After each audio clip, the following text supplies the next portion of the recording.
My friend, तो यहाँ से मेरा आवाज़ आप लोगों को नहीं सुनाई दे रहा था। टेक्निकल एरर आ गया था। तो हम यही क्वेश्चन से फिर से चालू करते हैं। कुछ हद तक ये क्वेश्चन सॉल्व हो गया था, बट ठीक है, कोई प्रॉब्लम नहीं है। अब फिर से रिवाइज कर लो इस वीडियो में। तो माय फ्रेंड, हम क्वेश्चन आगे बढ़ते हैं सॉल्व। तो इसमें डाटा क्या दिया है, सबसे पहले हम उसकी बात करते हैं। A 10 kilowatt 6 pole DC generator develop a 10 kilowatt a 10 kilowatt 6 pole 6 pole DC generator develop EMF EG is equal to 200 volt at 1500 RPM at 1500 RPM। उसके बाद दिया था armature has the lab connected. Lab connection मतलब क्या होता है? A is equal to P is equal to 6 number of parallel path. The average flux density over, मतलब यहाँ पर क्या बोला, आपकी फ्लक्स डेंसिटी की वैल्यू दी हुई है। Flux density is equal to क्या बोला है यहाँ पर? 0.9 T, 0.9 T tesla. The length and the diameter of armature, length L, L is equal to क्या दिया हुआ है आपका? 0.25 metre and diameter D, diameter D is equal to दिया है आपका 0.2 metre. Okay, 0.2 metre respectively. Calculate, पहला क्या करना है हमको? आर्मेचर फ्लक्स हमको क्या करना है? कैलकुलेट करना है पहला। तो पहला हमारा जो कैलकुलेशन है वो क्या है? फाई पर पोल। फाई पर पोल इज इक्वल टू क्या होता है? जो गिवन डाटा है उससे हम निकालने की कोशिश करेंगे। तो गिवन डाटा में हमको कभी भी जब लेंथ डायामीटर इस टाइप की चीज़ें यदि हमको दी होती हैं, तो हमको क्या करना रहता है? हम उसी के रिस्पेक्ट में हम निकालने का कोशिश करेंगे। तो गिवन डाटा में क्या दिया हुआ है आपको, समझो इसको।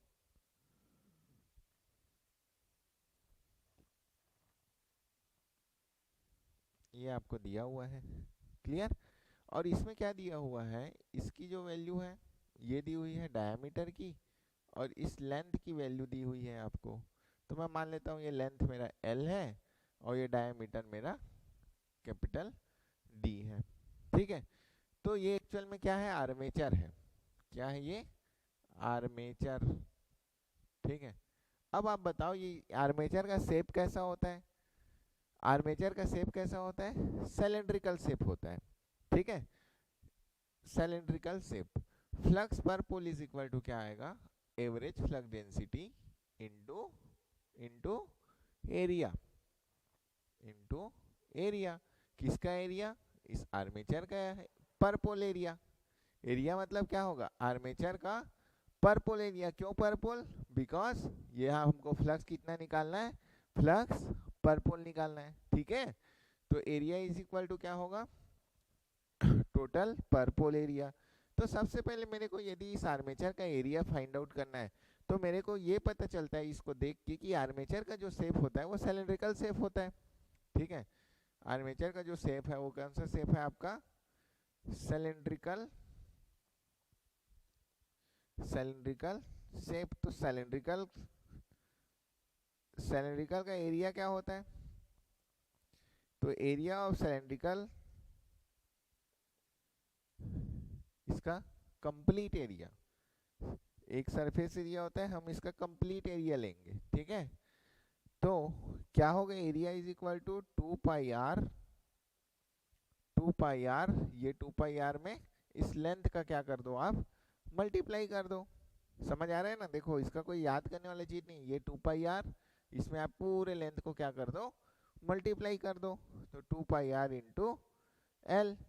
And R is equal to diameter के फॉर्म में लिखूंगा तो मैं क्या हो जाएगा? R is equal to D by two, तो 2 और 2 कट जाएगा तो पाई डी एल। लेकिन ये क्या है आपका? टोटल एरिया है। ये क्या है आपका? टोटल एरिया ऑफ आर्मेचर है कि नहीं? समझ आ रहा है? ये क्या है आपका टोटल एरिया ऑफ आर्मेचर है। अब आप ध्यान दो, यदि मेरी इच्छा पर पोल निकालने की, पर पोल का कहने का मतलब क्या होता है कि मान लो मेरा 2 पोल है, फॉर एग्जांपल आप मान लो कि 2 पोल मशीन है, तो half of the area N pole रहेगा इसका, और हाफ ऑफ द एरिया इसका क्या रहेगा, एस पोल रहेगा। समझ आ रहा है कि नहीं? मतलब मान के चलो कि आपका मशीन क्या है, 2 पोल है, तो पर पोल निकालने के लिए फिर यहाँ क्या का डिवाइड करना पड़ेगा मेरे को, 2 का डिवाइड करना पड़ेगा। क्लियर, समझ आए ये कॉन्सेप्ट? पर पोल निकालने के लिए मेरे को क्या का डिवाइड करना पड़ेगा, 2 का डिवाइड। तो यदि मेरा टोटल एरिया पर पोल, अगर 2 पोल मशीन है तो 2, 4 पोल मशीन है तो 4, एंड पी पोल मशीन होगा तो ये 2 को मैं यहाँ पर क्या से रिप्लेस कर सकता हूँ, पी से रिप्लेस कर सकता हूँ। आपको आई होप आपको ये चीज समझ आया होगा। ठीक है, आपको सिंक्रोनस मशीन में भी ये सेम कॉन्सेप्ट मिलेगा। तो देखो टोटल एरिया पर पोल मैंने निकाल लिया, अब इसको मैं यहाँ रख देता हूँ, तो flux per pole is equal to क्या हो जाएगा, flux per pole is equal to B average into pi into D into L divide by P. अगर आपको ये फार्मूला को शॉर्ट समरी में लिखना है तो आप लिख लो, क्योंकि इतना तो वहाँ आप एनालिसिस नहीं करोगे, तो आपको ये चीज़ याद रहना चाहिए।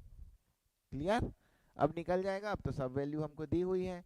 क्या दिया हुआ है, बी एवरेज की वैल्यू हमको 0.9 टेस्ला इंटू पाई की वैल्यू हमको दी हुई है, सॉरी डी की वैल्यू कितनी दी हुई है, डायमीटर की वैल्यू 0.2 एंड लेंथ की वैल्यू 0.25 मीटर। ध्यान जरूर ये देना कि दोनों का यूनिट सेम हो, 0.25 metre and 0.2 metre, divide by कितना पोल मशीन है हमारा, 6 पोल मशीन है, तो यहाँ मैं क्या करूँगा 6, तो कितना आंसर आएगा इसका, इसको निकाल लेते हैं, 0.9 इंटू पाई इंटू, एक मिनट में निकाल देता हूँ, 0.9 into pi into 0.25 into 0.2 divide by 6, तो 0.023 वेबर, 0.023 वेबर। ठीक है, तो ये आपका पहला जो क्वेश्चन पूछा है उसका आंसर है। तो देखो मैं ये सब क्वेश्चन करा रहा हूँ, आपको कुछ भी पूछ सकता है।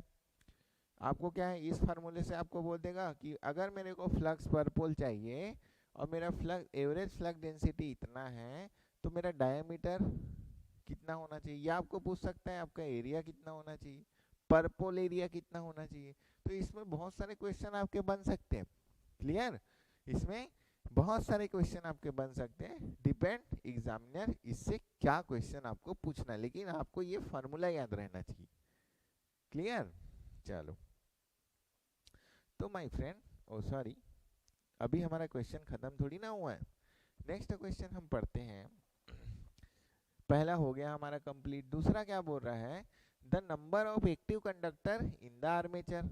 नंबर ऑफ एक्टिव कंडक्टर निकालने के लिए मेरे पास एक ही ऑप्शन है। यदि मेरे पास फ्लक्स निकल गया, मेरे को पोल दिया हुआ है, मेरे को ए पता है, मेरे को स्पीड पता है, तो मैं total number of active armature conductor निकाल सकता हूँ। तो total number of active armature conductor मैं कैसे निकालूंगा, तो दूसरा है हमारा total number of armature active conductor निकालना है। बिकॉज हम जानते हैं कि Eg इज इक्वल टू, जैसा मैं लिखता हूँ वैसे लिखो, 5P flux per pole into पोल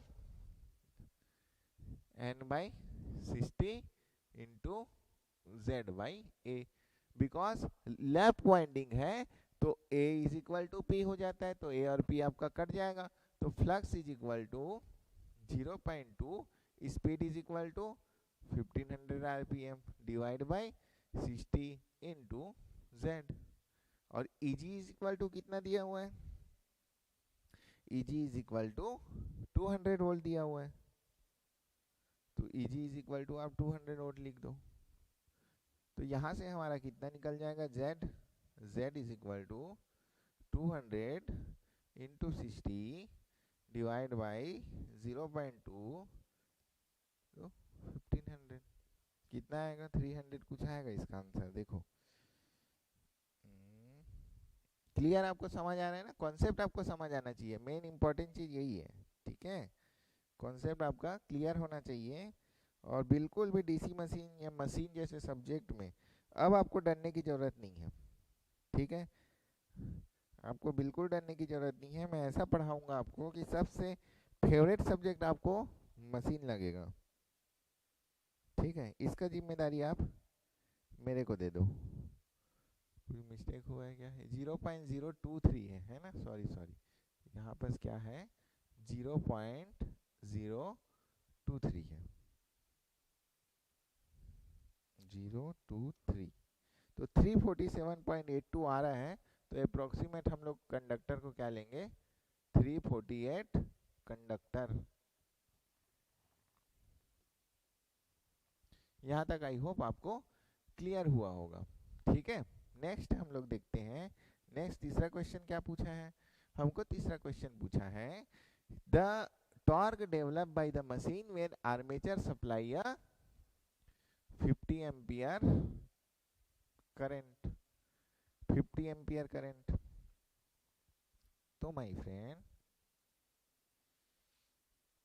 यहाँ लिख देता हूं मैं, है ना? तीसरा क्वेश्चन। तो तीसरा को आप कैसे बनाओगे? तो आप डेवलप पावर पीजी कौन से एम्पियर करंट में? 50 एम्पियर करंट में निकालना है। तो 50 एम्पियर करंट में मैं निकालूंगा। ठीक है, तो 50 एम्पियर करंट मतलब E g into 50। E g is equal to आपका 200 इंटू 50। तो 5 10 मतलब कितना आ रहा है आपका? 10 किलोवाट। 10 किलोवाट आ रहा है। तो टॉर्क इज इक्वल टू क्या लिखोगे? Torque is equal to P g upon at 50 ampere. याद रखो मैं बार बार यहाँ 50 एम्पियर लिख रहा हूँ। Divide by omega speed. तो 10 into 10 to power 3 divide by 2 pi into 60 into 1500। ठीक है, क्लियर? बहुत इजी क्वेश्चन। आपको इसमें से कोई भी क्वेश्चन उठा के दे सकता है, इसलिए मैं आपको बोला कि ऑब्जेक्टिव क्वेश्चन बनाने की जिम्मेदारी आपकी है। ठीक है, मैं आपको वैसे बना के इसको भी मैं चाहूँ तो ऑब्जेक्टिव में बदल सकता हूँ, उसमें कोई बहुत बड़ी बात थोड़ी ना है। लेकिन जितना ऑब्जेक्टिव क्वेश्चन आप सॉल्व करोगे क्लास करने के बाद, उतना ही आपको क्लियरिटी ज़्यादा आएगा माय फ्रेंड। ठीक है,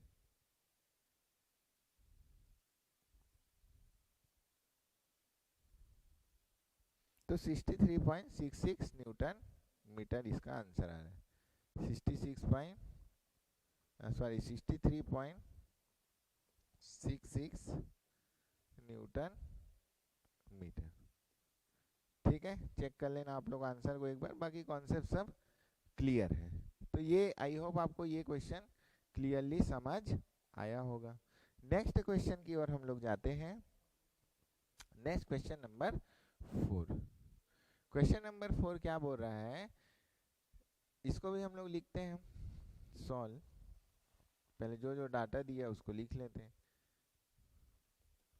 क्वेश्चन नंबर क्या बोल रहा है my friend? A 4 pole lap connected armature of DC shunt generator is required to supply lead connected in parallel. मतलब क्या बोल रहे हैं माय फ्रेंड कि आपका जो आर्मेचर है वो दो लोड को क्या कर रहा है? आपको सप्लाई कर रहा है। ठीक है, तो याद रखो आप जब भी डीसी लोड्स के साथ ट्रीट करोगे तो डीसी लोड क्या होता है? आपका सबसे इजी लोड होता है। इजी लोड इन सेंस यदि आपने एसी नेटवर्क का क्लास किया होगा कहीं से भी या मेरा खुद का, तो माय फ्रेंड आप जानते हो कि एसी नेटवर्क में आप देखते हो एसी लोड क्या होते हैं? डिफरेंट टाइप्स होते हैं। जैसे कि आपका 0.8 power factor lead, 0.8 power factor lag, unity power factor, इस टाइप के डिफरेंट लोड क्या है आपको एसी में दिखेंगे। बट डीसी में ऐसा कुछ है क्या? नहीं, डीसी में जो भी पावर है V इंटू आई। क्लियर? चलो, तो मैं यहाँ पर बनाता हूँ कौन सा टाइप का जनरेटर बोल रहे हैं यहाँ पर, डीसी शंट टाइप। तो बना दो भाई, शंट टाइप बनाओ आप, पहले सबसे पहला कार्य आप यही करो, शंट टाइप जनरेटर बना दो। तो शंट जनरेटर का सर्किट डायग्राम मैंने बना दिया, ठीक है। उसके बाद माय फ्रेंड मैं यहाँ पर क्या करता हूँ, मैं लोड लगाऊंगा।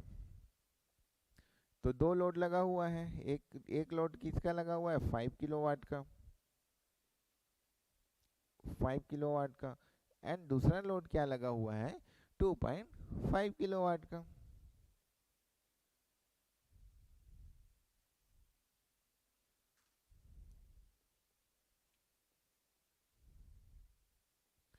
टू पॉइंट 5 किलोवाट का, और कितना वोल्टेज दिया हुआ है, टर्मिनल वोल्टेज आपको दिया है 250 वोल्ट, ठीक है। अब हम लोग आगे बढ़ते हैं। The generator has the armature resistance 0.2 ओम, तो यहाँ पर लिखते जाओ 0.2 ओम। और क्या दिया हुआ है, and a field resistance of 250 ओम।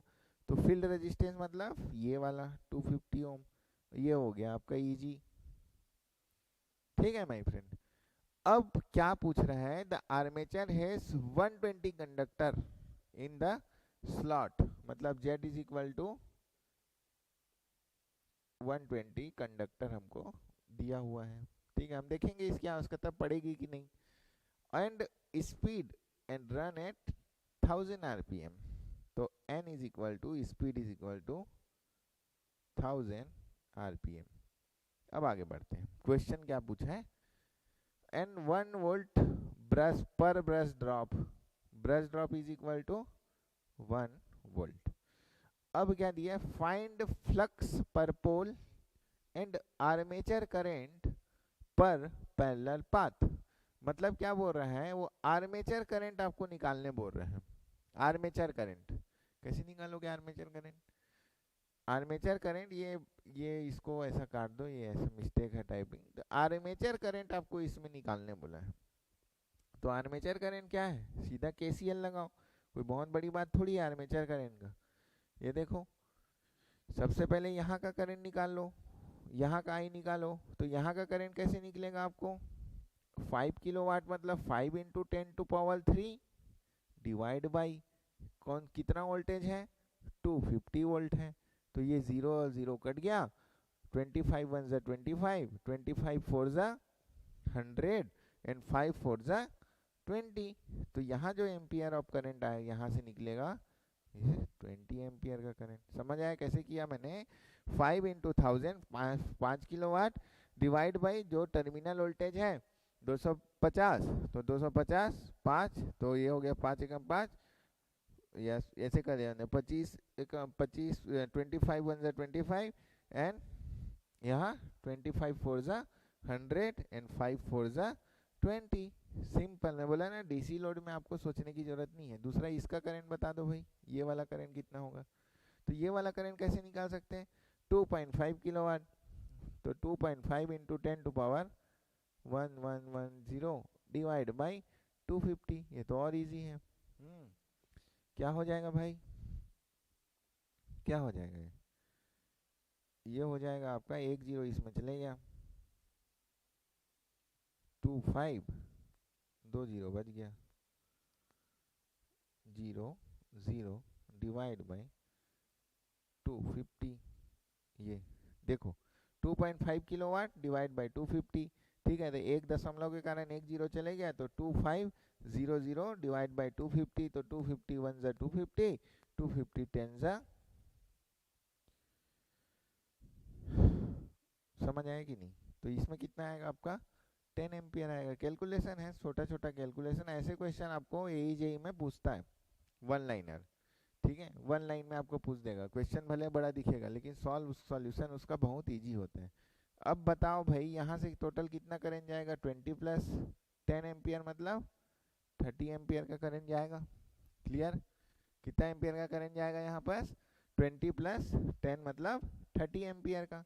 क्या आर्मेचर करंट 30 एम्पियर है हमारा, नो, हमारा यहाँ भी तो करंट जाएगा ना कुछ।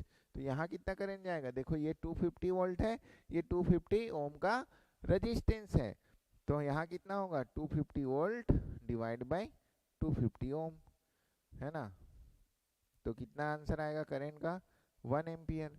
तो यहाँ पर यदि मैं नोड लगाऊंगा तो यहाँ कितना करंट जाएगा भाई, 1 + 30 मतलब 31 एम्पियर। तो armature current is equal to क्या हो रहा है आपका, armature current is equal to 31 ampere आ रहा है। ठीक है, armature total armature current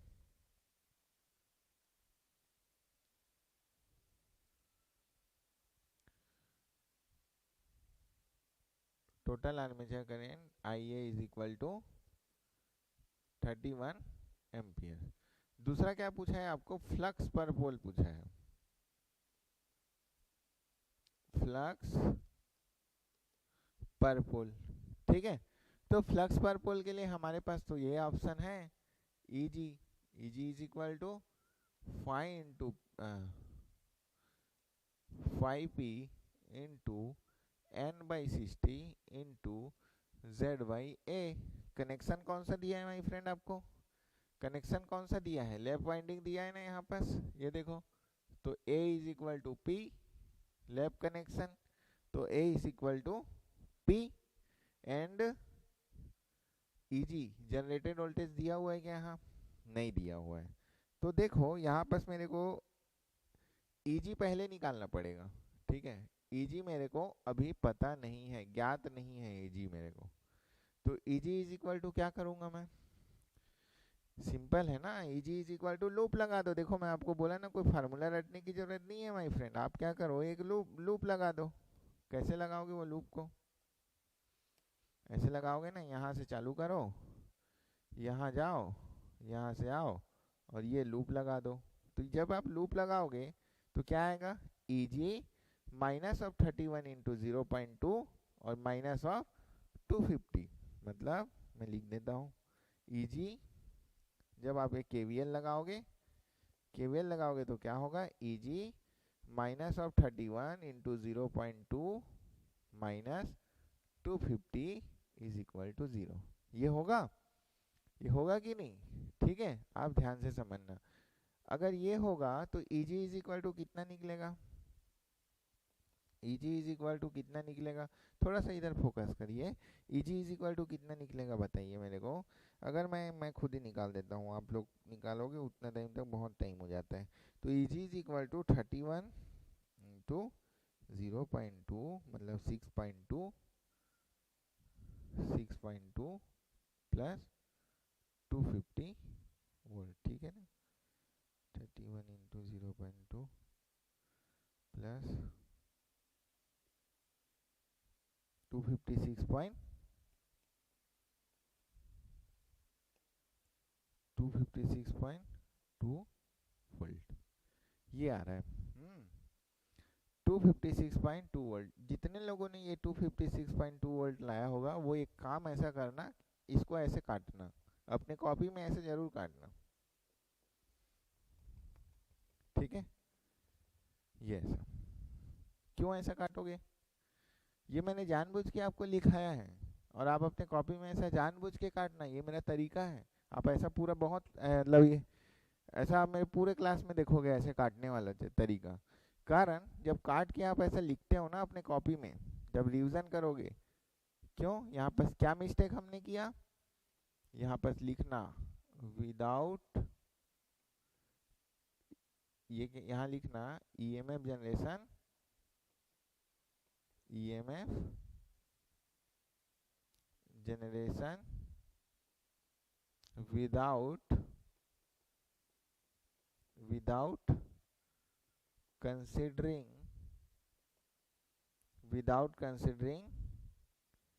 brush voltage drop।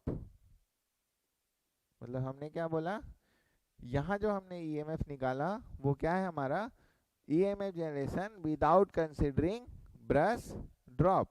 तो माय फ्रेंड ये ब्रश ड्रॉप कहाँ से आ गया, अब आप देखोगे कि मैंने यहाँ पर क्या लिखा था, मैंने यहाँ पर एक वर्ड लिखा है ब्रश ड्रॉप, ब्रश ड्रॉप। तो what is the brush drop, brush के कारण जो भी ड्रॉप होता है उसको हम लोग क्या बोलते हैं, ब्रश ड्रॉप बोलते हैं। ठीक है, तो अब यदि मैं एक आर में पहले ब्रश ड्रॉप को समझो। ठीक है, मैं थोड़ा सा ब्रश ड्रॉप को समझाता हूँ। देखो, मैं इसलिए बोला आप थ्योरी पढ़ लोगे तो इसका मतलब ये नहीं है कि आपसे क्वेश्चन लग जाएगा। ब्रश ड्रॉप यदि मेरे को बनाना है तो मैं ऐसा बनाऊंगा, दो ब्रश मैं बनाऊंगा और ये हो जाएगा मेरा आर ए। अब ध्यान से समझो चीजों को, ध्यान से समझो, ये हो जाएगा मेरा इजी। अब देखो ब्रश, ये इजी वाला पार्ट क्या है आपका, ये वाला पार्ट, ये आपका आर्मेचर पार्ट है ना। और ये इजी एक्चुअल में क्या है, मैंने आपको पहले भी कैलकुलेशन में दिखाया है, easy is the average voltage, average value है। ठीक है, इजी हमने क्या निकाला था, average value of DC generated voltage. अब ये आर्मेचर है, अब आर्मेचर से यदि मेरे को सप्लाई चाहिए तो मेरे को यहाँ पास मैं क्या लगाता हूँ, ब्रश। तो ये ब्रश क्या है, ड्रॉप लेता है। ड्रॉप मतलब आप यहाँ क्या करोगे, जनरेट नहीं कर रहा है, ड्रॉप ले रहा है, मतलब प्लस माइनस। जैसे ये ड्रॉप लेता है तो यहाँ क्या करते हैं, प्लस माइनस ऐसा लिखते हैं ना, वैसे ये ड्रॉप ले रहा है। सिमिलरली ये भी क्या कर रहा है, एक ड्रॉप ले रहा है, ब्रश ड्रॉप। तो इस ड्रॉप को मैं क्या मान लूँ, वीबी मान लूँ क्या, इस ड्रॉप को मैं क्या मान लूँ, वीबी ब्रश ड्रॉप। ठीक है, वीबी ब्रश ड्रॉप। और यहाँ पर मान लो आपका लोड लगा हुआ है, तो लोड वोल्टेज क्या है यहाँ पर, मान लो वीएल, वीएल। अब उसके बाद फिर क्या करोगे आप, एक लूप लगाओगे, एक लूप लगाओगे। तो जब आप ऐसा करोगे तो क्या निकलेगा आपका, ईजी लूप लगाओ, minus of VB minus of R A into I A, यहाँ करंट जा रहा है ना आपका, ये आई ए फील्ड होगा तब भी हमको कोई इशू नहीं है, आई ए, फिर इधर माइनस ऑफ वी एल, फिर minus of V B is equal to 0। ऐसा लिखोगे, क्या लिखा, Eg minus of V B minus of I R A I A minus of V L minus of V B. तो Eg is equal to क्या लिखोगे, Eg is equal to V L plus I A R A. यहाँ तक आप लोगों ने पढ़ा है। और नया टर्म क्या यूज होगा आपका, प्लस 2 इंटू वी बी। तो ये 2 इंटू वी बी क्या है आपका, ब्रश वोल्टेज ड्रॉप। ये एक्स्ट्रा है आपका,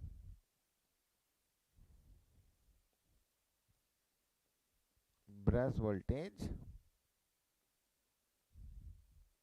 ड्रॉप। क्लियर हुआ आपको, ब्रश वोल्टेज ड्रॉप।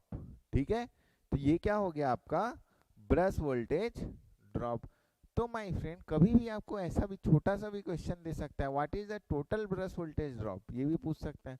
तो कई लोग क्या करते हैं ना, सिर्फ एक वीबी ले लिए, एक वीबी ले लिए तो भी तो गलत, 2 इंटू वीबी लेना है आपको। बार बार मैं इसको आपको यहाँ पास रेड मार्क्स भी कर देता हूँ कि 1 इंटू, कई लोग समझ नहीं पाते, वो अलग बात है, लेकिन आप तो क्लास कर रहे हो, ठीक है, तो आपको ये चीज समझ आना चाहिए। क्लियर, क्लियर को यहाँ क्या लिखोगे आप, 2 इंटू वीबी आपका ब्रश ड्रॉप होता है।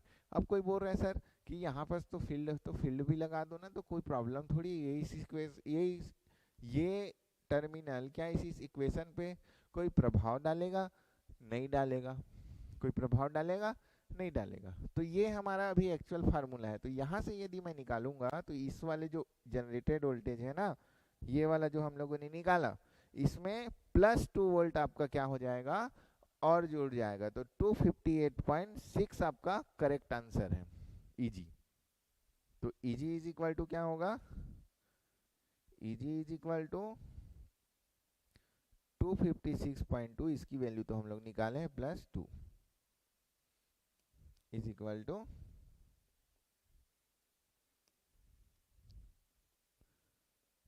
258.2 वोल्ट। यहाँ तक की चीजें क्लियर हुई। लेकिन क्या हमको Ag निकालना है क्या, क्या हमको Ag निकालना है क्या, नो।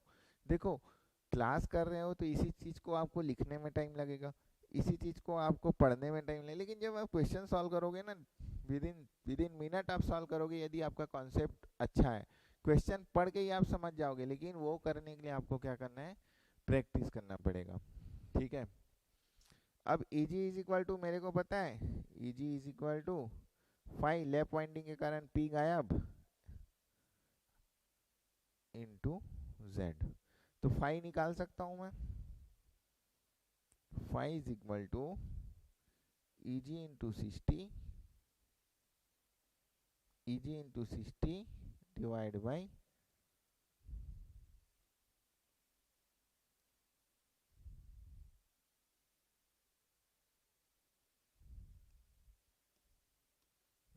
बाई फाई तो निकालना है एन इंटू जेड। अब वैल्यू बस रखना है आपको, रख लो 258.2 into 60 divide by speed is equal to कितना दिया हुआ है, 1000 दिया है ना। स्पीड इज इक्वल टू कितना दिया है, देखो ये दिया हुआ है 1000 RPM and Z is equal to 120 conductor. तो रख लो, तो ये आपका आंसर निकल जाएगा। जो भी निकलेगा आप लिख लेना। तो ये आपका आंसर है, ठीक है। दूसरे क्वेश्चन का आप लिख लेना, इसका वैल्यू निकालूंगा फिर ठीक है। कॉन्सेप्ट तो समझ आ गया होगा आपको, आई होप। यहाँ तक कोई डाउट है तो बताओ, नहीं तो फिर मैं आगे बढ़ूंगा। कोई भी डाउट है यहाँ तक? एक मिनट रुकना थोड़ा सा। कोई भी डाउट होगा तो आप मेरे से पूछ सकते हो, मेरे कोई दिक्कत नहीं है बताने में, ठीक है।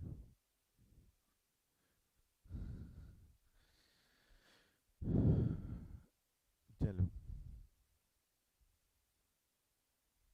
लाइट कम है क्या थोड़ा? एक मिनट रुकना तो।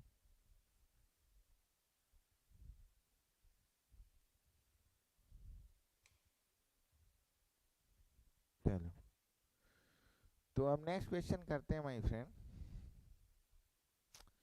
नेक्स्ट क्वेश्चन हम लोग करेंगे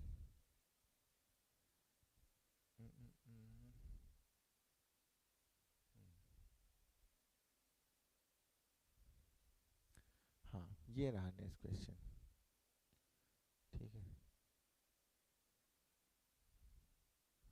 ये है नेक्स्ट क्वेश्चन आपका। चलो इसको थोड़ा सा सॉल्व करो। क्या दिया हुआ है, A6 पोल। मैं थोड़ा पानी पी लेता हूँ, आप देखो नेक्स्ट क्वेश्चन को।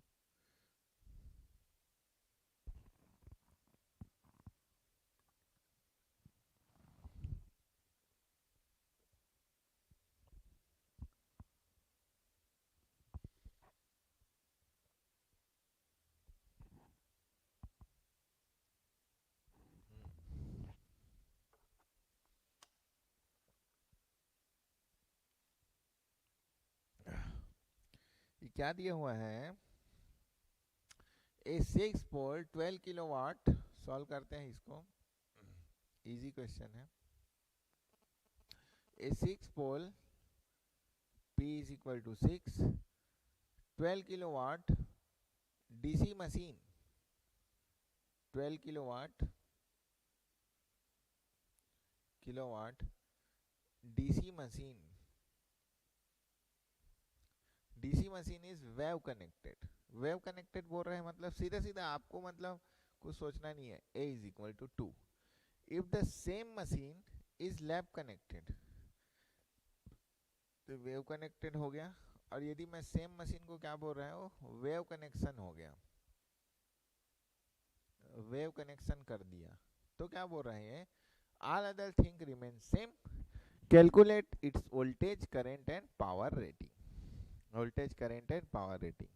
सबसे पहली बात आप मेरे को ये बताओ, यदि मैं सभी चीज को सेम रखूं, लेफ्ट वाइंडिंग को वेव वाइंडिंग में चेंज कर देता हूं, मशीन वही है, मशीन वही है, तो आपको मैंने ये चीज को और पढ़ाया है, याद करो कि यदि मैं पावर रेटिंग क्या मेरा बदलेगा कि सेम रहेगा, बस ये बताओ।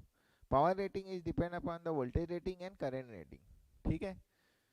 तो मैंने आपको पढ़ाया था, यदि मशीन का सभी स्ट्रक्चर सेम है, मशीन के कंडक्टर्स वही है, मशीन के वाइंडिंग वही है, सभी चीज सेम है, नंबर ऑफ पोल सेम है, सब चीज सेम है, तो आपका जो, अगर आप किसी वेव वाइंडिंग से लेफ्ट वाइंडिंग जाओगे तो वोल्टेज रेटिंग क्या होगा आपका, वोल्टेज रेटिंग पे प्रभाव पड़ेगा और करंट रेटिंग पे। और कैसा प्रभाव पड़ता है कि यदि वोल्टेज रेटिंग बढ़ेगा तो करंट रेटिंग कम होगा, यदि करंट रेटिंग बढ़ेगा तो वोल्टेज रेटिंग कम होगा। इसका मतलब यह है कि पावर क्या होगा आपका, कांस्टेंट होगा। तो पावर रेटिंग क्या होगा, कांस्टेंट होगा। ये लिखने की जरूरत नहीं है, ठीक है, इसमें कोई कंपैरिजन वाला बात नहीं है, हमको लैब कनेक्शन में निकालना है। तो लैब कनेक्शन में जो पीजी, अभी ये देखो यहाँ पर एक चीज, अब यहाँ पर कोई ऐसा डाटा नहीं है तो पीएल इसको हम अप्रोक्सीमेट क्या कर लेते हैं, पीजी मान लेंगे। एंड दूसरा चीज क्या है, वीएल को हम अप्रोक्सीमेट ईजी के बराबर। इसका मतलब क्या है कि हम ड्रॉप्स और लॉस को हम क्या कर रहे हैं, नेगलेक्ट कर रहे हैं। आर्मेचर ड्रॉप को हम नेगलेक्ट कर रहे हैं एंड लॉस को हम क्या कर रहे हैं, नेगलेक्ट कर रहे हैं, डेट्स इज, क्योंकि इससे उस उतना प्रभाव यहाँ इस क्वेश्चन पे नहीं पड़ेगा। अब उसके बाद माय फ्रेंड देखो, Pg in lap winding is equal to Pg in wave winding। तो Pg in lap winding मतलब IA current of lap winding Eg in lap winding is equal to IA current in wave winding into Eg in wave winding। ठीक है, तो wave winding में हम यहाँ पर calculate कर सकते हैं ना, पीजी हमको दिया हुआ है, ईजी हमको दिया हुआ है, इसको ना डब्ल्यू डब्ल्यू लिख लेते हैं क्योंकि ये वेव वाइंडिंग का है। ठीक है, अब my friend because P g in wave winding is equal to क्या होगा, इज इक्वल टू क्या होगा,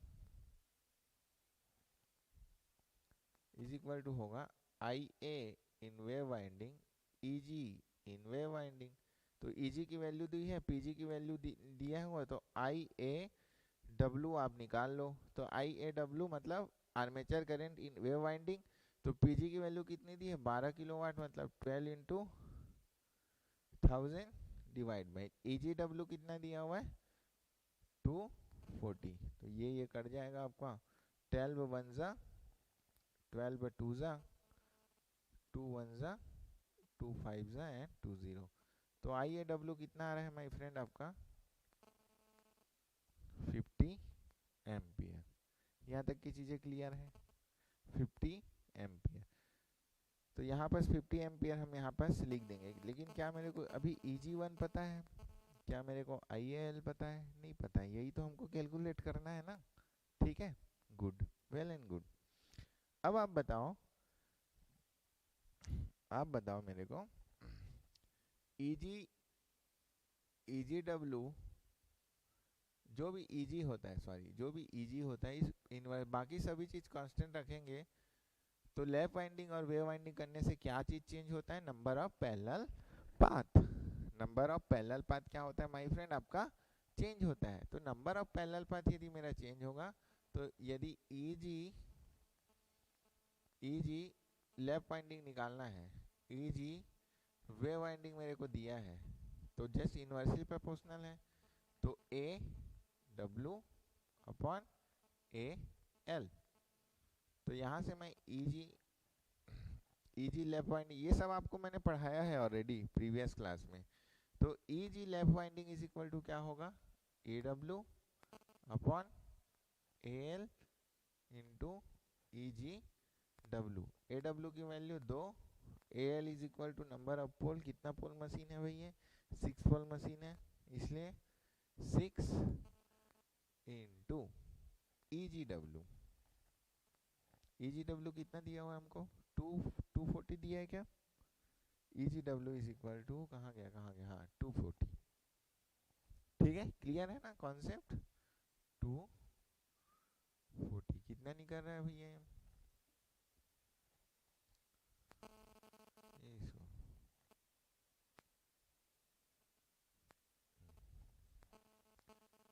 तो ये 6 on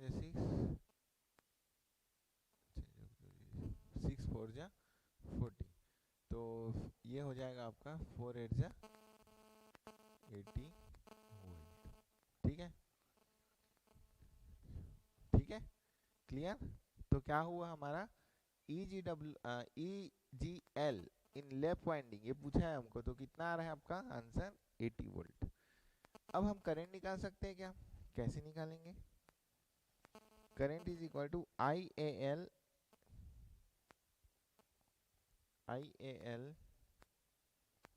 EGL is equal to power rating is equal to 12 into 10 to power 3। क्यों लिखा 12 इंटू? क्योंकि ये वैल्यू दिया हुआ है 12 इंटू 10 टू पावर 3। तो IAL निकल जाएगा यहाँ से, सिंपल क्वेश्चन है।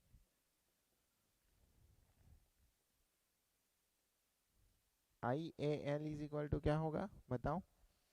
EGL is equal to 80 volt, simple है। ठीक है, तो आप इसको निकाल सकते हो ना। ये क्या हो जाएगा आपका 2 6 जा 12, 2 4 जा 8। तो आप इसको कैलकुलेट कर सकते हो। 4 1 जा 4, 25 चौक 100, मतलब इधर 25। तो 25 इंटू 6 करके आप आंसर निकाल सकते हो। कोई दिक्कत है? 25 5 जा 125, 5 6 जा 12,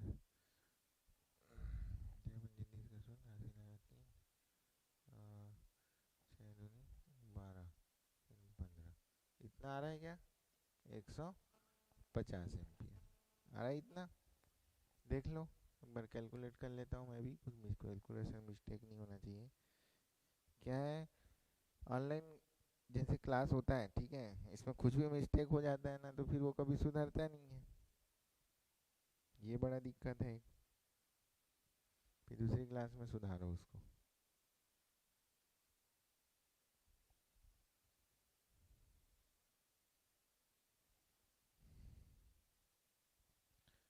नहीं, क्या कर रहा हूँ मैं अभी? 12 बिंदु, ठीक है, 150 एम्पियर। तो हमारा सब आंसर निकल गया। तो ये क्वेश्चन इज टू इजी, बहुत ही इजी क्वेश्चन था ये, ठीक है। इसके बाद का क्वेश्चन को देखो, आप प्रैक्टिस करो थोड़ा इस क्वेश्चन को। मैं तब तक पानी पी लेता हूँ, ठीक है। जल्दी बनाओ थोड़ा।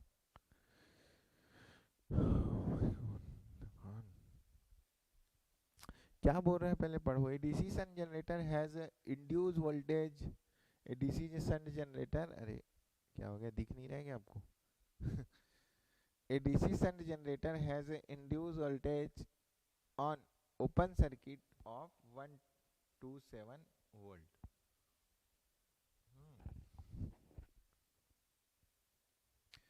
When the machine is load, the terminal voltage is 120 volt. Find the load current.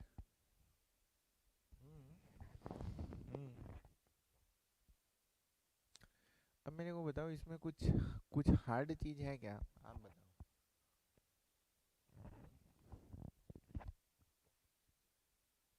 इसमें कुछ हार्ड है? हार्ड कब लगेगा बताओ? जब ऑप्शन देगा, जब आप गलत करोगे।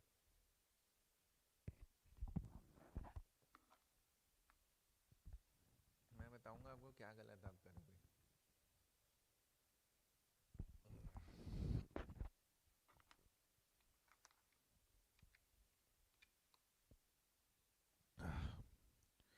देखो, सॉल्व। ये डीसी शन जनरेटर आपको दिया हुआ है, तो डीसी शन जनरेटर का क्या कर लो आप, डायग्राम बना लो, ठीक है, सिंपल। आपको मैंने बताया ना, कोई फार्मूला रटने की जरूरत नहीं है भैया आपको। आप डीसी शन जनरेटर का सबसे पहले डायग्राम बना लो।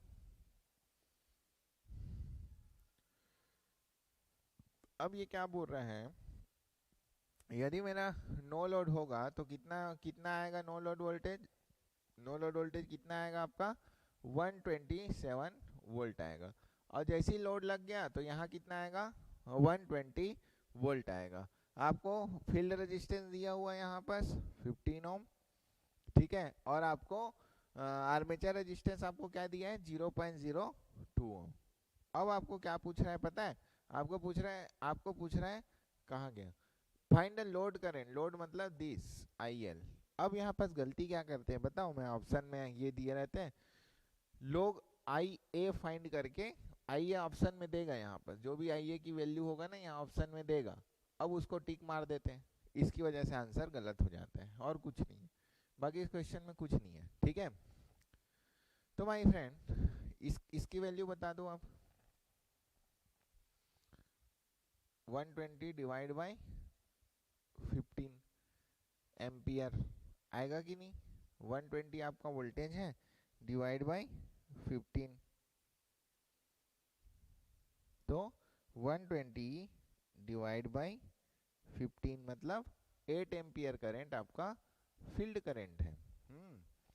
और आर्मेचर करंट कैसे निकालोगे, आइए आइए इज इक्वल, यहाँ पर इसका टर्मिनल वोल्टेज कितना है जी, अगर इसको मैं ग्राउंड ले लूँगा तो यहाँ का टर्मिनल वोल्टेज 120 वोल्ट है, तो आइए इज इक्वल टू 127 माइनस, समझ आया ना क्या बोला मैंने। इसको यदि मैं ग्राउंड ले लूँगा तो ये 120 वोल्ट किस टर्मिनल का वोल्टेज हो जाएगा, इसका, मतलब इसका वोल्टेज हो जाएगा, ठीक है। तो क्या हो जाएगा, मैं आई ए निकालूंगा, मतलब 127 minus 120 divide by 0.02, nodal analysis. 127 minus 120 volt divide by 0.02। कहीं पर भी लग रहा है आपको फार्मूला याद करना है डीसी मशीन में। कितना आएगा, 7/0.02। कहाँ गया कैलकुलेटर मेरा, ठीक है। तो ये हो जाएगा आपका 17 वोल्ट डिवाइड बाई 0.02, 350। आप इसको मतलब ऐसे भी कैलकुलेट कर सकते हो ना, आपने इसको कोशिश करो, ये सिंपल कैलकुलेशन है। मैं भले कैलकुलेटर में कर रहा हूँ, मेरे को थोड़ी एग्जाम देना है, लेकिन आपको देना है, ठीक है। ये हो गया आइए, लेकिन इसी चीज में क्या होगा, अभी देखो आपने आई ए फाइंड किया, यहाँ ऑप्शन ए दे देगा, I A is equal to 350 ampere, option B दे देगा आपको 350 एम्पियर, 358 एम्पियर, ऑप्शन सी दे देगा आपको 342 एम्पियर, एंड ऑप्शन डी दे देगा आपको नन ऑफ द अबव। मैं आपको बता रहा हूँ ना, ऑप्शन यहीं से बनता है, क्वेश्चन हार्ड नहीं रहता, लेकिन आप ऑप्शन देख के आप क्या कर लेते हो, आप आधे क्वेश्चन सॉल्व किए भी नहीं आप टिक मार दोगे। अगर आपने ये करके टिक मारा तो ये क्या हो जाएगा, गलत आंसर है। क्यों, क्योंकि आपको यहाँ पर क्वेश्चन में क्या पूछा है, ये आपको ध्यान देना है कि लोड करंट पूछा है कि आर्मेचर करंट पूछा है, तो आपको लोड करंट निकालना है। तो लोड करंट कैसे निकालोगे, आर्मेचर करंट निकल गया, ठीक है, आर्मेचर करंट आपका निकल गया, तो आर्मेचर करंट में 8 एम्पियर क्या होगा आपका, आर्मेचर करंट में 8 एम्पियर क्या होगा, इधर जाएगा, और बचा करंट किधर जाएगा, इधर जाएगा, तो इसमें 8 एम्पियर को माइनस कर दो, तो I L is equal to 350 minus 8, तो कौन सा आंसर आपका आएगा, 342 एम्पियर। क्लियर, क्लियर हुआ कि नहीं। ऐसे ऑप्शन आपके बनते हैं, तो मैं ही बताया आपको, ऑप्शन देख के भले आप गलती करोगे, लेकिन यदि आपका कॉन्सेप्ट बिल्डअप अच्छा है ना, तो आप गलती नहीं करोगे माय फ्रेंड, ठीक है। क्लियर, गुड, आगे बढ़ो। नेक्स्ट क्वेश्चन, अभी तो क्वेश्चन ही क्वेश्चन करना है। मैं आपको एक चीज बता रहा हूँ, थ्योरी बस पढ़ के जाने वाले लोगों का एग्जाम नहीं निकलता। जो लोग प्रैक्टिस करेंगे, ज़्यादा से ज़्यादा ऑब्जेक्टिव क्वेश्चंस लगाएंगे, ज़्यादा से ज़्यादा कॉन्सेप्ट बिल्डअप होगा उसका, और जितना ऑब्जेक्टिव क्वेश्चन लगाएंगे उतना ही कॉन्सेप्ट बिल्डअप होगा। अब आप बोलेंगे सर यहाँ ऑब्जेक्टिव, मैं आपको ऑब्जेक्टिव क्वेश्चन कराऊंगा, लेकिन अभी नहीं। मेरा पढ़ाने का तरीका ये है कि इस प्रकार के थोड़े अच्छे क्वेश्चंस आप लगा लो, जिससे आपके कॉन्सेप्ट बिल्ड हो, और उस कॉन्सेप्ट को आपको अप्लाई करने आना चाहिए। अगर सभी क्वेश्चन को मैं यहाँ बता दूं, सभी ऑब्जेक्टिव क्वेश्चन को मैं यहाँ करवा दूं ज़्यादा से ज़्यादा, तो फिर आप क्या करोगे, आप रट के जाओगे नहीं ना, इसलिए, ठीक है। तो युद्ध में आपको जाना है, युद्ध आपको करना है,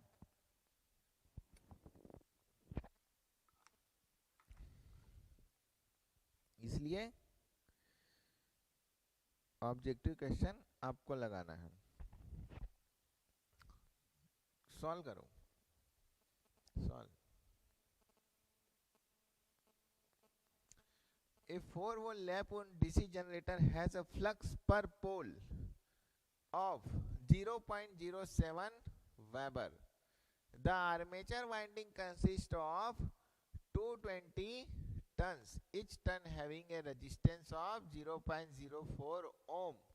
Calculate the terminal voltage when running at 900 rpm if armature current is 50 ampere. ये आपको पूछ रहा है, क्या बोल रहा है माय फ्रेंड? सिंपल है, डाटा को लिखो, टर्मिनल वोल्टेज कैलकुलेट करना है, VL, ठीक है। ए 4 वोल्ट डीसी सन जनरेटर, जैसी सन बोला ना आप डायग्राम बना लो, सीरीज बोला तो आप डायग्राम बना लो, ठीक है। मैं करवाऊंगा भाई, सीरीज का भी क्वेश्चन कराऊंगा, अभी मैंने शंट का क्वेश्चन उठाया है, सीरीज का भी करवाएंगे हम आपको, डोंट वरी। क्वेश्चन आप अभी इतना करोगे ना कि आप खुद ही आपको लगेगा कि अरे नया टॉपिक थोड़ा हो जाता ऐसा करके, लेकिन हर क्वेश्चन के पीछे आपको मैं एक नया कॉन्सेप्ट आपको बता रहा हूँ। तो माय फ्रेंड यहाँ पर क्या बोल रहा है कि एक 4 पोल लैप वाइंडिंग है, P इज इक्वल टू 4। उसके बाद बोल रहा है आपको flux per pole phi is equal to 0.07 weber. उसके बाद बोल रहा है the armature winding consist of 220 turns, मतलब टर्न्स बोल रहा है। अरे वाह, ये क्या चीज है सर? टर्न्स, टर्न्स बोल रहा है, मतलब आपको थोड़ा सावधान हो जाना है। 220 टर्न्स, सावधान रहो, सावधान, ठीक है। ईच टर्न्स, देखो भैया क्या बोल रहा है, each turn having a resistance of 0.04 ओम, एक टर्न का बोल रहे हैं, ना कि एक कंडक्टर का, समझ रहे? यहाँ पर आपके साथ गेम खेलेगा एग्जामिनर। एग्जामिनर ने क्या गेम खेला यहाँ पर? Each turn having a resistance बोला। जनरली क्या देता है वो आपको, क्या देता है कि आपको आर्मेचर कंडक्टर का रेजिस्टेंस देता है, पर कंडक्टर इतना, टोटल कंडक्टर रेजिस्टेंस इतना। लेकिन यहाँ पर आर्मेचर रेजिस्टेंस नहीं दिया है, यहाँ पर आपको क्या दिया है? टर्न रेजिस्टेंस दिया हुआ है, ठीक है, टर्न रेजिस्टेंस है, ईच टर्न। अब आगे बढ़ते हैं। Calculate the terminal voltage where running is this. तो 900 आरपीएम एंड आपको क्या बोला है? करंट कितना फ्लो होगा? 50 एम्पियर का करंट आप भैया फ्लो कर दो। तब आपको मतलब देखो यहाँ पर आपको क्या क्या जानना है, यहाँ पर आर ए आपको जानना है, पहला चीज। दूसरा चीज आपको क्या पता करते हैं, देखो कितना छोटा सा क्वेश्चन, लेकिन कितना अच्छा क्वेश्चन है, इजी। क्या दिया है माय फ्रेंड आपको? क्या दिया हुआ है आपको? आई ए दिया हुआ है। कितना दिया हुआ है? 50 एम्पियर का करंट फ्लो हो रहा है इसमें, ठीक है सर, 50 एम्पियर का करंट फ्लो हो रहा है। और आपको निकालना क्या है? वी एल, ये आपको निकालना है। तो V L is equal to क्या होगा? E G minus of I A into R A. ना आपको आर ए पता है पहला चीज, और ना आपको ई जी पता है। पता है क्या? पता है नहीं, तो ये दोनों हमारे लिए अननोन है।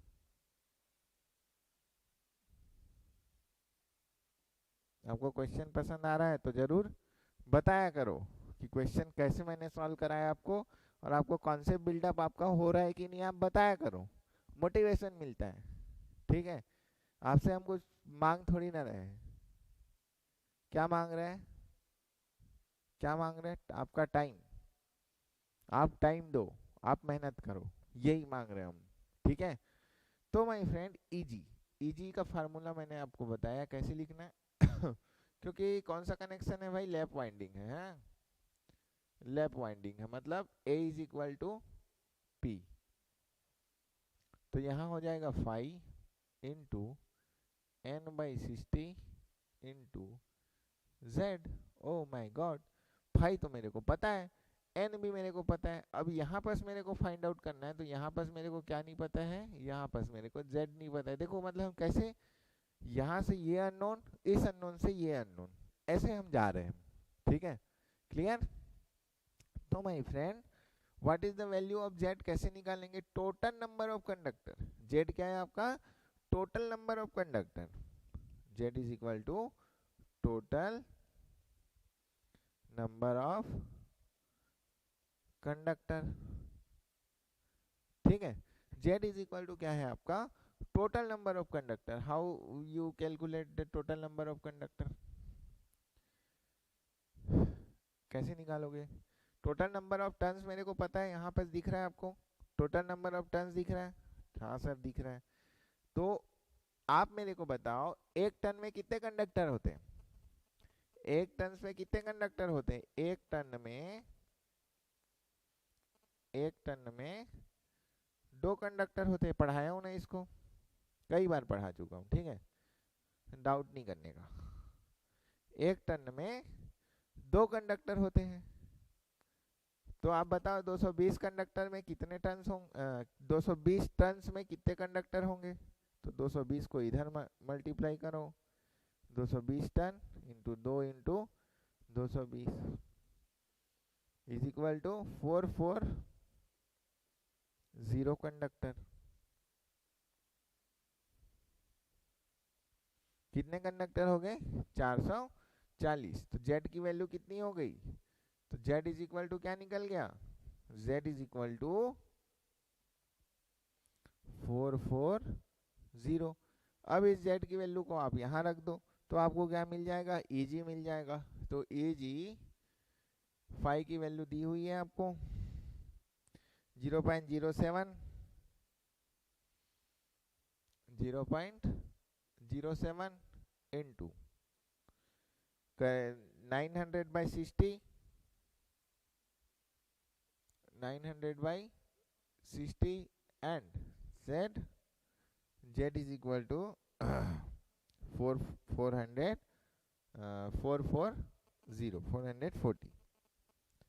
तो यहाँ से Eg हो गया। अब देखो आपको क्या क्या पूछ सकते हैं माय फ्रेंड, आपको हो सकता है Eg ही बस पूछ दे ऑप्शन में, हो सकता है कि नहीं, आपको Eg ही बस पूछ दे ऑप्शन में।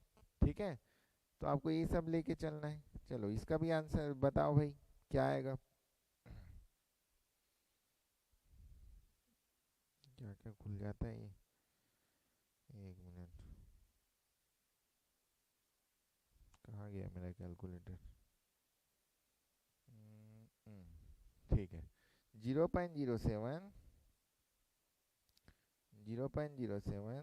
इंटू, छोटा कैसे हो गया, 0.07 इंटू 900 इंटू 440, ठीक है, डिवाइड बाय 60। तो ये आ रहा है आपका 462 वोल्ट। कितना आ रहा है, 462 वोल्ट। तो Eg तो मिल गया। अब नेक्स्ट बारी क्या चीज की है हमारी, Ra फाइंड आउट करना है। क्या फाइंड आउट करना है हमको, Ra का कैलकुलेशन हमको करना है, आर्मेचर रेजिस्टेंस। आर्मेचर रेजिस्टेंस मेरे को कैलकुलेट करना है। तो ये बताओ, लैप वाइंडिंग में कितने नंबर ऑफ पैरेलल पाथ होते हैं, लैप वाइंडिंग में कितने नंबर ऑफ पैरेलल पाथ होते हैं, A is equal to P। तो P कितना है भैया, P इज इक्वल टू कितना है, 4। अब देख लेना ये कैलकुलेशन सही है ना, मेरे को उतना वो नहीं है, बाकी मेरे को लग रहा है कि सही है। 0.07 फ्लक्स की वैल्यू है 900 and 440। देख लेता हूँ, क्या गलती सुधारने के लिए मैं वापस नहीं आ सकता ना यहाँ। 07 इंटू 900 इंटू 440 डिवाइड बाई 462, ठीक है। A is equal to P, P is equal to क्या है आपका 4। 4 नंबर ऑफ पैरेलल पाथ मेरे दिए हुए, 4 नंबर ऑफ पैरेलल पाथ दिए हुए, मतलब ये मान लो आपका एक ब्रश है, ये मान लो आपका दूसरा ब्रश है, इस ब्रश से ये 4 पैरेलल पाथ आपके बनेंगे। पढ़ाया हूं ना ऐसा मैंने आपको, ये सब पढ़ाया हुआ है, आपके पुराने कॉन्सेप्ट आपका यूज हो रहा है।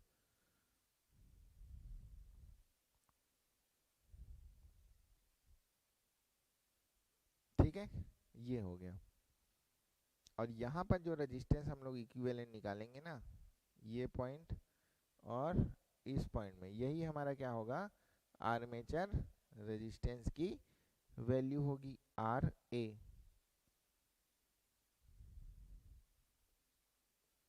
आर ए, ठीक है।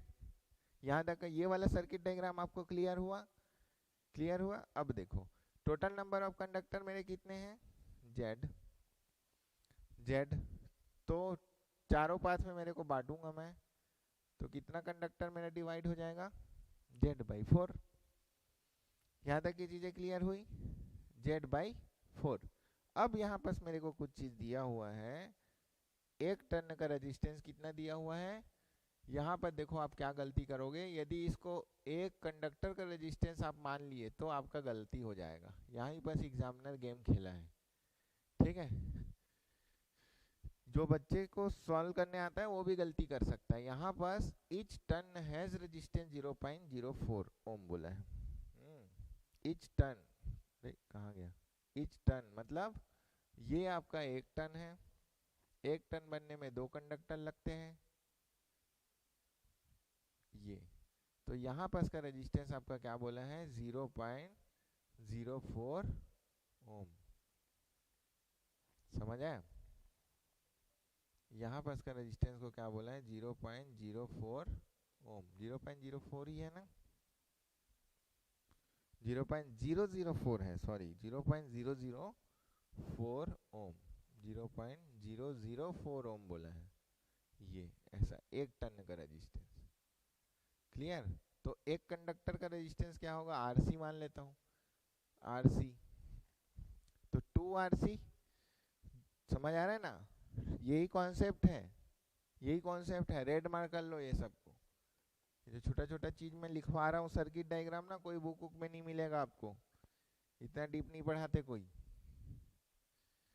2 RC series resistance, 2 RC is equal to 0.004 ohm. 2 RC मतलब RC क्या है, एक कंडक्टर का रेजिस्टेंस, एक कंडक्टर का। तो RC इज इक्वल टू क्या हो जाएगा, 0.004 डिवाइड बाई 2 मतलब 0.002 ओम। यहाँ तक की चीजें क्लियर हुई? एक मिनट रुकना, एक मिनट ना, एक में कॉल आ रहा है। जीरो मतलब देखो इसको समझो है ना, एक मिनट बस।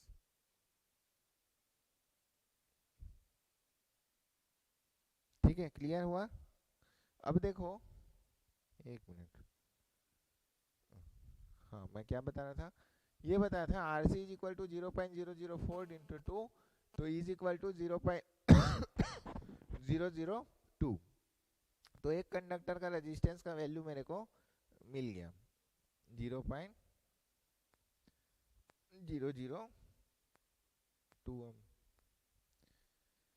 ठीक है, 0.002 ओम। तो एक पाथ का रेजिस्टेंस मिल जाएगा, एक पाथ का रेजिस्टेंस मिल जाएगा। क्या होगा एक पाथ का रेजिस्टेंस, आर पर पाथ लिख देता हूँ। समझ आ रहा है ना आपको?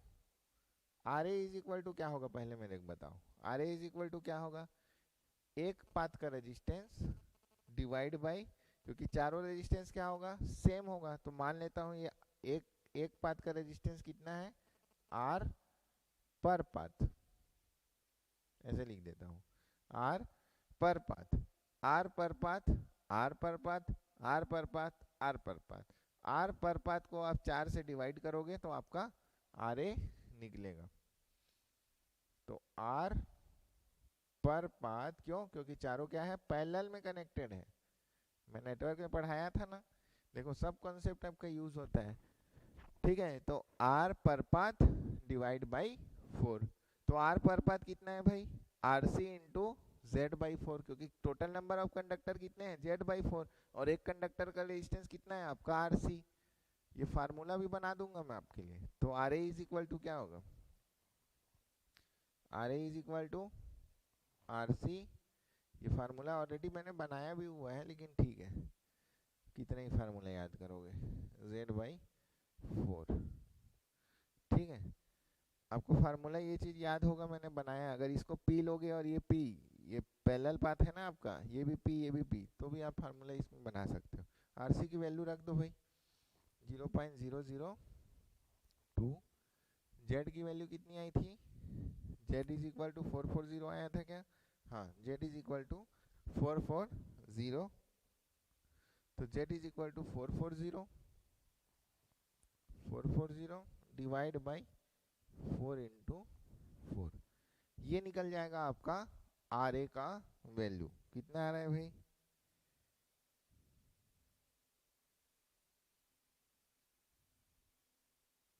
ठीक है, एक मिनट ना, ठीक है, क्या निकालना था हमने को, R A is equal to 0.002 into 440 divide by 4 × 4 मतलब 16। तो 0.05 ओम आ रहा है आपका R A. R A is equal to कितना आ रहा है आपका 0.055 ओम आ रहा है आपका। ठीक है, लेकिन हमको आर ए कैलकुलेट नहीं करना था, हमको ईजी कैलकुलेट नहीं करना था। ठीक है, हमको क्या कैलकुलेट करना है, वी एल कैलकुलेट करना है। तो V L is equal to EG minus of I A into R A. EG is equal to 462 I A is equal to कितना निकाले, आई ए तो दिया हुआ है ना, ये I A is equal to 50 ampere और R A is equal to 0.055। 50 into 0.055 निकाल लेते हैं इसका भी आंसर, इजी है। समझ आ रहा है कि नहीं आपको, 0.055 इंटू यदि मैं 50 करूँगा तो 2.75।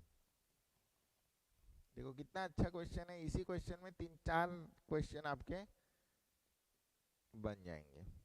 ठीक है,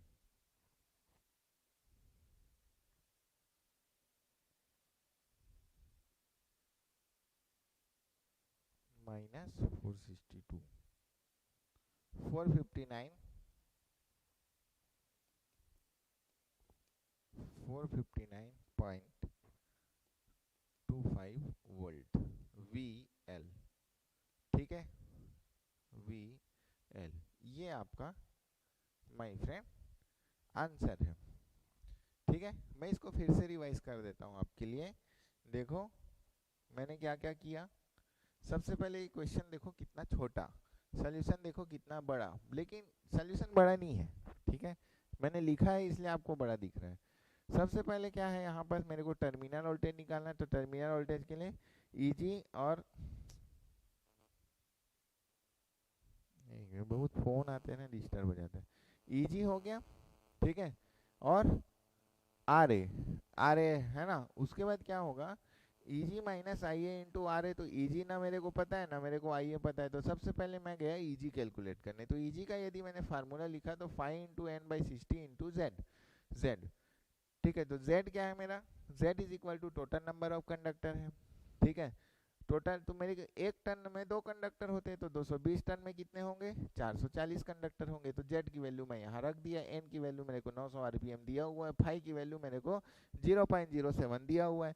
तो ई की वैल्यू मैंने क्या कर लिया माय फ्रेंड, मैंने कैलकुलेट कर लिया और ये मेरा आंसर आया। उसके बाद बच गया मेरा आर ए की वैल्यू। तो मेरे को total number of parallel path क्यों क्यों यहाँ पर, क्योंकि ये लेफ्ट वाइंडिंग है। ये क्या है आपका, लेफ्ट वाइंडिंग है। ये क्या है माय फ्रेंड, आपका लेफ्ट वाइंडिंग कनेक्शन है। तो लेफ्ट वाइंडिंग कनेक्शन में तो बताया हूं मैं, parallel path is equal to number of pole होता है। तो 4 पैरेलल पाथ में मैंने टोटल कंडक्टर को डिवाइड कर दिया, तो Z/4। और एक कंडक्टर का रेजिस्टेंस मेरे को निकालना था, तो मेरे को टन रेजिस्टेंस दिया था, तो एक टन का एक टन में 2 रेजिस्टेंस, ये 1 टन बन गया। तो 1 टन 1 रेजिस्टेंस और दूसरा 1 टन में दो कंडक्टर, तो RC plus RC is equal to 0.04, तो 2RC इज इक्वल टू 0.004, तो RC इज इक्वल टू 0.002 ये निकला। उसके बाद फिर मैं क्या कर दिया, टोटल मेरे को पास 4 पाथ है, तो इक्विवेलेंट एक पाथ का रेजिस्टेंस को मैं 4 से डिवाइड करूंगा तो मेरा R ही निकल जाएगा। तो R पाथ डिवाइड बाई 4, और एक पाथ का रेजिस्टेंस क्या होगा, एक कंडक्टर इंटू कितने कंडक्टर है, total number of Z by 4 conductor है, तो RC into Z by 4 divide by 4। तो ये वैल्यू निकल के RA की वैल्यू 0.00055 ओम आया। और उसके बाद फिर मैंने क्या कर दिया, वैल्यू को पुट कर दिया और आपका VL आंसर आ गया। क्लियर? कोई डाउट है? कितना अच्छे क्वेश्चन मैंने आपको अभी तक कराया है। कल भी मैंने आपको अच्छे क्वेश्चंस कराए, और आने वाले समय में भी मैं क्या करूंगा, आपका अच्छा क्वेश्चन कराऊंगा। ठीक है, तो यहाँ से हम लोग कल का क्लास स्टार्ट करेंगे माय फ्रेंड। ठीक है, तो आज के लिए इतना ही। आप ज़्यादा से ज़्यादा क्वेश्चन प्रैक्टिस करिए, और यदि आपको क्लास अच्छा लग रहा है तो आप चैनल को ज़्यादा से ज़्यादा फैलाइए, जिससे मेरा भी मोटिवेशन फैक्टर हमेशा मेंटेन रहे। ठीक है, ओके, थैंक यू, जय हिंद, जय भारत।